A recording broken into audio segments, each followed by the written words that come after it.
बोलिए श्री कांजी बापू ने, श्री श्यामजी बापू ने, श्री जीवराज बापू ने, श्री रामदेव जी महाराज की, श्री चामुंड माता जी की, श्री सत्य सनातन धर्म की। हरि ओम नमः पार्वतीपति हर हर महादेव।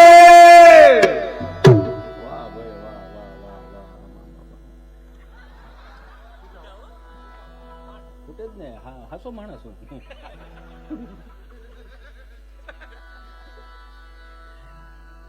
આમ દાંત કાઢતા રહ્યો ને મજા આવે એમ. પણ ચોટીલાથી વધારા બાપુ, તમારા ચરણોમાં વંદન. ભક્તિરામ બાપુ, બધા સંતોને એક વખત જોરદાર તાળીઓના નાદ સાથે વધાવો. બીજું કે જેમણે અહીંયા આમ આપણે કલ્પના ન કરી શકીએ કે બેનો દીકરીઓ આ વખતે અતિથિ ઉજવે છે, એટલે એમને પણ જોરદાર તાળીઓ નથી નાચ વધાવો. અને પાછા ભેળા જમાઈઓ હોત આવ્યા છે. વાહ વાહ.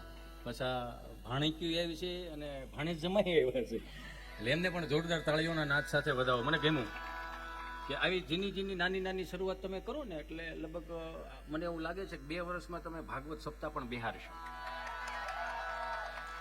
એટલે આમનું સનાતનનું ગાડું હાલે રાખે બાપુ. હા, સહજ છે ને એમાં કે બસ આમાં જ સમોવડી થવાનું. પુરુષની સમોવડી થવું હોય તો આમાં થવાનું. કે પુરુષો ધાર્મિક કાર્યો કરે તો અમે કેમ ન કરી શકીએ? સહજ છે. એટલે તમામ બહેનોના ચરણોમાં મારા વંદન કરું. મને ગમ્યું. અને આ ભગીરથ ચેનલમાં, ભગીરથ યુટ્યુબ ચેનલમાં આ આખો પ્રોગ્રામ લાઈવ ચાલે છે. એટલે એ ચેનલને લાઈક કરજો, શેર કરજો, સબસ્ક્રાઈબ કરજો, એટલે એનું ગાડું હાલે. અને એમાં દાંત કાઢવાની ક્યાં વાત છે? અમારે મયુર દવે ઓફિશિયલ ચેનલ છે, લાઈક કરજો, શેર કરજો, સબસ્ક્રાઈબ કરજો. અને રાજ હમણાં ટૂંકો સમયમાં લોન્ચ કરવાના છે, એટલે એમની ચેનલ આવે એટલે લાઈક કરજો, શેર કરજો, સબસ્ક્રાઈબ કરજો. અમારે ભીમરાજભાઈ મંજીરા વાદકે છે અને પોતે ગાયક પણ છે, એમની પણ ચેનલ છે, લાઈક કરજો, શેર કરજો, સબસ્ક્રાઈબ કરજો. હિતેશ અંટાળા યુટ્યુબ ચેનલ છે, એને લાઈક કરજો, શેર કરજો, સબસ્ક્રાઈબ કરજો. પણ કોમેન્ટો હારી મારો ભાઈ. કોમેન્ટમાં હું તમને વાંધો છે, સારું બોલવામાં હું વાંધો છે? મારો વિષય કદાચ મનમાં એવો ફાંકો હોય કે હું કદાચ કંઈક ઇતિહાસ ખોલીને કંઈક રામાયણ ને કંઈક મહાભારતની વાતો કરે કે નહીં, મારા બાપુલિયા એ મારી પાસે નથી. મારે જ્ઞાનને બહુ છેટું છે. નજીક જવાની મહેનત કરું પણ લગભગ આ ભાવમાં ભેળો નહીં થાય. કેમ કે આમાં હાથ પડ તૂટે પછી માણસ ભેળો થાય ને. આમાં તમે સમજો આખી વાત.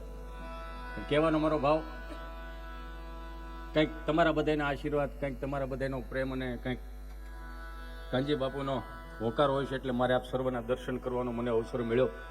અને અમારે ભાઈ વિવેકભાઈ, એમને પણ જોરદાર તાળીઓના નાદ સાથે વધાવો. એમના થકી આપ સર્વના દર્શન થયા. ઘણા મહેમાનો પધાર્યા છે. અમારે નાગદરાથી શિવભા બાપુ પધાર્યા છે. અમારે દીપક કાચા કેમ ગયા? હા, એ બધા પધાર્યા છે. મતલબમાં આ આયોજનને એક વખત જોરદાર તાળીઓના નાદ સાથે વધાવો. અહીંયા જે નો આવ્યો ને એને પસ્તાવો થવો જોઈએ, એટલે જોરદાર તાળીઓથી વધાવો.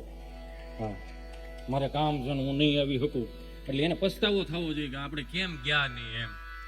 અને સૌથી મોટી વાત એ છે કે તન મન ધનથી સેવા આપીને એને જોરદાર તાળીઓથી વધાવો. અને હું હરેક પ્રોગ્રામમાં કહું છું, એ તમારી પાસે નથી, એક મારી એકની પાસે છે. 4 વેદોમાં નથી, શાસ્ત્રોમાં નથી, ઉપનિષદોમાં નથી, નીતિ શતકોમાં ક્યાંય એવો વ્યક્તિ નથી, એક જ મારી પાસે છે. બાપુ હારા કામમાં નીડા ન હોય ને એને જોરદાર તાળીઓથી વધાવો. મને ગામમાં કીધું, હું કહું તો જાઓ ને. હા ભાઈ, પડ્યા રહેવો ભાઈ. આમને ધર્મમાં કામમાં મોર થવાનું હોય ભાઈ.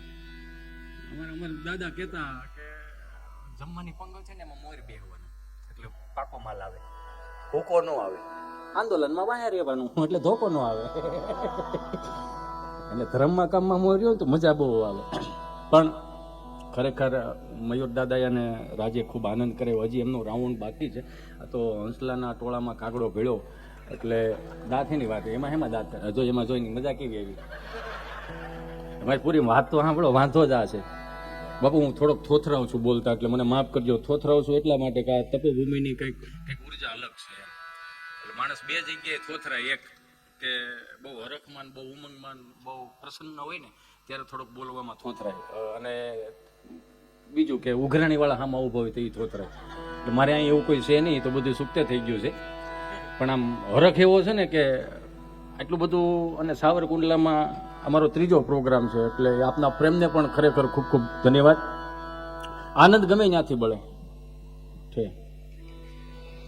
એમાં હું હોય, મને આમ ઘડીએ કામ હલન ચલન થાય ને એમ લાગે ને ચીઠી દેવા આવે છે, આપણને એમ થાય કંઈક ફરમાઈશ છે. ફરમાઈશ લૂંબો ભાઈ ન હોય. એમાં શું લખ્યું હોય ખબર? ફટાફટ 30 મિનિટ પૂરી કરે ને સટે એટલે બીજાનો વારો આવે. અને કાં તો હજી તો આમ રાઉન્ડમાં હજી ચોથા ગેરમાં નાખી રહી છે કે જીજે ફાય 4899 નંબરની ગાડી ને તમે ગાડીઓ ફેરવવા આવ્યા હજી માંડ રેડી થઈ રહ્યા હોય. આમ આના કઈ સોપડા તો હોય ને આ ગાવા વાળા છે ને પપ્પુ, એ કદી કડી સટકી દે તો બીજી કડી વી જાય એને બેંદા વાળા યાદ કરી દે. હવે અમારે ક્યાં દાવાનું? એટલે ન છૂટકે કેવું પડે કે ભાઈ અમે ફરમાઈશ લઈ લેવું તમારે. બાકી એની સટકવાનું જ કહેતો હોય. એટલે અહીંયા આનંદ કરવાનો છે, બીજું કાંઈ નથી. ઘડી પલકી ખબર નહીં કલકી કરે બાત, જીવ માથે જમડા ફરે જેમ તેતર માથે બાદ. આપણે કેટલા ભાગ્યશાળી છીએ એ તો જો કે ફરતી કોઈ બાઉન્ડ્રીમાં દેહાણીની જગ્યાઓ છે ને વચમાં હું તમે છીએ. સમજે એટલી વાત. આ બહુ બહુ ખરેખર ભાગ્યશાળી છીએ આપણે. મને ઘણા એમ કે જૂના અમારે હજી આગળ બાપુ અમારે વિવેકભાઈ મને કે વધારે તમે જુનાગઢ કેમ?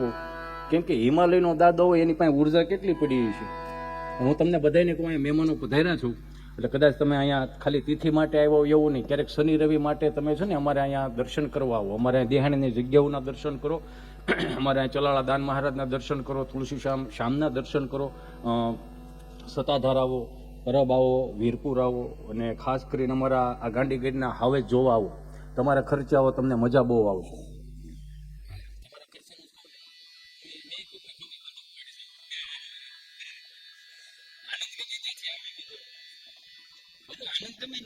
નિજાનંદ છે ને આ 25 વર્ષ પહેલા ખાલી ભજનો થતા હતા. 80 કલાકારો એટલા બધા નહોતા. હું મારા મતની વાત કરું, કદાચ ખોટું લાગે મારા બાપ મને માફ કરજો.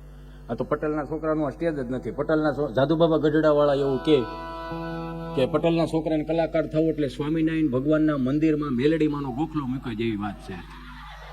ખરેખર બાપુ આપણું અમારું છે જ નહીં. આ તો આ ચારણો બારોટ ભૂદેવો હોય તો કઈક આમ હોપે, કેમ કે એની પાસે બ્લડમાં છે આ બધું, એને હોપે.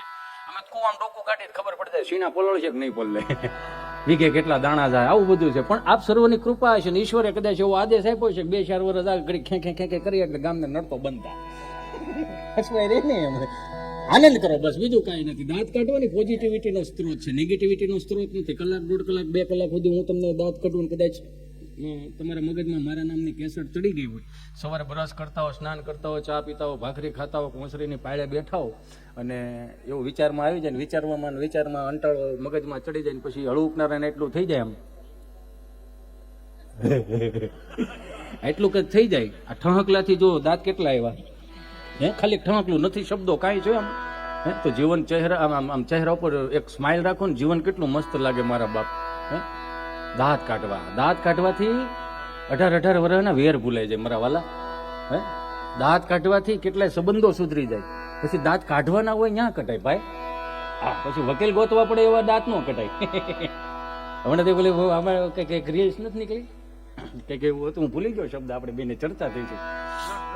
ના હવે એ નહીં, એ હવે યાદ આવશે આગે ગોરખ જાગે જોયું. હવે આપણે ભાગ્યશાળી એટલા માટે છે કે આ દેહાણીની જગ્યાઓમાં આજુબાજુમાં જન્મ લીધા અને આપણા બાપ દાદાએ આ બધું સાચવી રાખ્યું. મને બહુ એટલે બહુ ગૌરવ છે કે તમે સાસરે ગયા પછી, ભાણક્યું સાસરે ગયા પછી છતાંય આ ભૂમિ તમે નથી ભૂલતા. એટલે હજી તમારા લોહીની અંદર આપણા સનાતન સંસ્કૃતિના ક્યાંક ને ક્યાંક ગુણ પડ્યા છે. નકર અત્યારે અંગ્રેજીનો જમાનો આવી ગયો તો જોવો તમે, અંગ્રેજીનો જમાનો એટલે અંગ્રેજી બોલવું, લાઈફસ્ટાઈલમાં રહેવું, અલગ અલગ પદ્ધતિઓથી. આ એક ઓસરીનું મકાન રહ્યું, કેટલું આ રોડું કેટલું લાગે બાપુ, એ તો જુઓ. હો વરહ થઈ જાય તો નળિયું ખાહે નહીં. કરોડનો બંગલો બાંધ્યો હોય તો પોપડા મળે આમ ઓલા ખાવા. એમ કે આપણે એમ કે કેમ તો કે લૂણો લાગી ગયો. લૂણો એમાં નથી લાગ્યો, લૂણો જીવનમાં લાગ્યો છે કે આવી સારી ભૂમિઓ મૂકીને તમે ક્યાં પાદર ચડી ગયા યાર. હું તો ઘણી વખત આમ આગળ એ જ ચર્ચા કરતા હતા. મને કે હિતેશભાઈ તમે અહીંયા કેમ જાજો? મેં કીધું એની ઉર્જા અલગ આવે છે. હું પ્રકૃતિનો માણસ, મને આર્ટિફિશિયલ હવે ઓછું ગમવા મળ્યું. આર્ટિફિશિયલ હવે નથી ગમતું. હું કામ પ્રકૃતિના માણસ છે, આ ભૂમિમાં મોટા થયા છે એટલે મજા બહુ આવે. અહીંયા કરોડ રૂપિયાનો બંગલો લ્યો તો તમે જોવો તો ખરા, કરોડનો ફ્લેટ લ્યો તો ધાબુ તમારું નહીં, તળિયું તમારું નહીં. ખીલી ખોડવા હાટું જ બાજુ પૂછવા જવો જોઈએ કે કિલો હોહરવો આવે એમ નથી ને તમારા બાપુજીને ફોટો પડી જાય એ પૂછવા જવાનું આપણે. 150 વારનો પ્લોટ લીધો આખા ગામને કહેતા ફરી હોય 150 વારનો પ્લોટ લીધો છે ક્યાંક જોજો ક્યાંક છોકરો લાયક કંઈક હોય તો. હા 150 વારના પ્લોટમાં આખા ગામને કે કરો છો. 250 વારના પ્લોટમાં આપણો બાપ ભેહું બાંધતો હતો, કેમ ભૂલી જાવ? સમજાય ને વંદન? 500 વારના પ્લોટમાં તો ખળા કરતો હતો. આ ભૂલી કેમ જાવ છો મારા બાપા? આવ બે હાથ જોડીને પ્રાર્થના કરું, દુનિયાના કોઈ પણ ખૂણે તમે જાઓ પણ સનાતન સંસ્કૃતિના વિચારો તમારા મગજમાં સતત ચાલવા જોઈએ. કેમ? કેમ કે આપણી ભૂમિના માણસો છીએ. આપણે નહીં સાચવીએ તો કોણ સાચવશે? મને માફ કરજો મારી બેનું, મને માફ કરજો મારા વડીલો. આ 1500 વર્ષ પહેલા જેને માથા પડીને ધડ લડાવે ને એની ચેતના ક્યાંક દુખી ન થાય ને એનું મારે તમારે ધ્યાન રાખવાનું કે આ પ્રજા હાટુથી આપણે માથા પડ્યા છે.